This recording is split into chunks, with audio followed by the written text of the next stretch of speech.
Hello hello sir, excuse me. ಹಾಂ ನನ್ನ ಹೆಸರು ರಂಗ ಅಂತ. ಹಾಂ ಹೇಳಿ ಸರ್, ಇಲ್ಲಿ RPC ಲೇಔಟಲ್ಲಿ ಒಳ್ಳೆ ಮೊಮೋಸ್ ಎಲ್ಲಿ ಸಿಗುತ್ತೆ ಸರ್? ಸರ್, ಇಲ್ಲೇ ಇದೆ ನೋಡಿ ಮನೆ ಮೋಮೋಸ್ ಅಂತ. ಚೆನ್ನಾಗಿದೆ ಟೇಸ್ಟು. ಹಾಂ ಚೆನ್ನಾಗಿರುತ್ತೆ ಸರ್. ಹಾಂ ಸೂಪರ್ ಆಗಿರುತ್ತೆ, ಹೋಗಿ ಟೇಸ್ಟ್ ಮಾಡಿ. Okay sir, thank you sir. ಈ ಒಂದ್ ಜಾಗದಲ್ಲಿ ಸಿಗುವ ಮೊಮೋಸ್ ಒಂದ್ಸತಿ ತಿಂದ್ರೆ ಮತ್ತೆ ಮತ್ತೆ ಬರ್ತಾನೆ ಇರ್ತೀರಾ.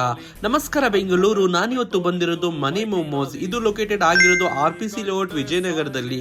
ಇಲ್ಲಿ ಸಿಗುವಂತ chicken steam momos, chicken fried momos ನನಗೆ ತುಂಬಾನೇ ಇಷ್ಟವಾಯಿತು. Veg steam momos, paneer steam momos miss ಮಾಡ್ಕೊಳ್ದೆ ಟ್ರೈ ಮಾಡಿ. ಇಲ್ಲಿ ಪ್ರಿಪೇರ್ ಆಗೋ ಎಲ್ಲ ಫುಡ್ ಐಟಮ್ಸು ತುಂಬಾ ಹೈಜೀನ್ ಆಗಿ ರೆಡಿ ಮಾಡ್ತಾರೆ. ನಮ್ಮ ವೀಕ್ಷಕರಿಗೋಸ್ಕರ ಅಂತ ಒಂದು ಅದ್ಭುತವಾದ ಆಫರ್ ನಡೀತಿದೆ. ರಿಪಬ್ಲಿಕ್ ಸೇಲ್ 26 ಜನವರಿಯಿಂದ 31 ಜನವರಿವರೆಗೆ ಯಾವುದೇ 3 ಪ್ಲೇಟ್ಸ್ ಮೊಮೋ ತಗೊಳ್ಳಿ 1 ಪ್ಲೇಟ್ ವೆಜ್ ಮೊಮೋಸ್ ಫ್ರೀ ಆಗಿರುತ್ತೆ. ಬೇಗನೆ ಈ ರೀಲ್ ನಿಮ್ಮ ಫ್ರೆಂಡ್ಸ್ ಜೊತೆ ಶೇರ್ ಮಾಡಿ, ಹಾಗೂ ನೀವು ಕೂಡ ಇಲ್ಲಿ ಬಂದು ವಿಸಿಟ್ ಮಾಡಿ ಮೊಮೋಸ್ ಟೇಸ್ಟ್ ಹೆಂಗಿರುತ್ತಂತ ಕಮೆಂಟ್ ಅಲ್ಲಿ ತಿಳಿಸಿ. ಹಾಗೂ ಇವರು ಸ್ವಿಗ್ಗಿ ಮತ್ತು ಝೊಮ್ಯಾಟೊ ಅಲ್ಲಿ ಕೂಡ ಅವೈಲೇಬಲ್ ಇದ್ದಾರೆ. ಮನೆಯಿಂದ ಕುತ್ಕೊಂಡೇ ಆರ್ಡರ್ ಮಾಡ್ಕೋಬಹುದು.